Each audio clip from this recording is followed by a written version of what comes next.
When it comes to line selection on hard water, I think it's really important to not only couple the line with the proper reel, the proper rod action, but also I figure out what line I'm going to use based on the conditions. If it's extremely cold out and I'm going to be doing hole hopping and moving around and ice trolling, I tend to steer towards more monofilament. I might use some combinations of line, like a braid with a fluorocarbon leader.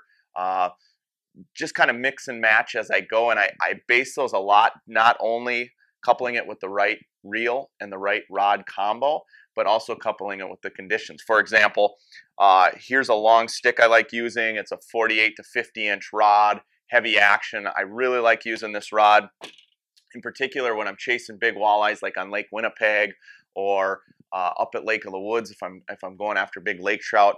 And I like that combination of braid, swivel, fluorocarbon leader for a couple different reasons. It really cuts down on the line visibility for one. For two, with that swivel, it prevents line twists. And then for three, you just get the ultimate control because it's no stretch in the braid, no stretch in the fluorocarbon. That's how I combo most of my braid packages. I rarely ever just tie that braid direct unless I'm using some really big presentations, but most of the time I'm adding that swivel with that fluorocarbon. I love that combination.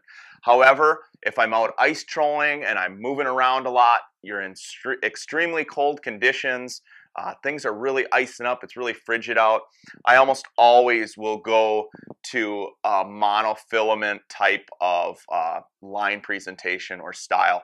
I still may add a swivel, but it's mono, or mono fluorocarbon with the swivel, but mono as my main line. That way, if it gets iced up a little bit, I can just snap it. I don't have to worry about line abrasion.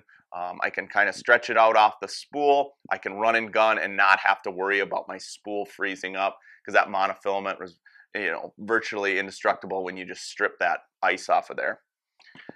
Now going to some more either very light monofilament or even some fluorocarbon when you're downsizing to like 1 to 2 pound test. I really like downsizing my line, whether it's monofilament or fluorocarbon, when I'm using really light panfish tactics. Anytime you're using really small jigs, you don't want any sort of memory in your line, so I'll go to more of a inline type of reel, so I don't have to worry about coiling on there like you'd get in a regular spinning reel. But again, making sure you're using 1 to 2 pound test. It's really important that you're going to that 1 to 2 pound test because you are fishing such small jigs. You want the ultimate control. You don't want your line to hinder your presentation. So by downsizing that line and going to a mono or even a fluorocarbon, you're really going to have the ultimate control on all your baits.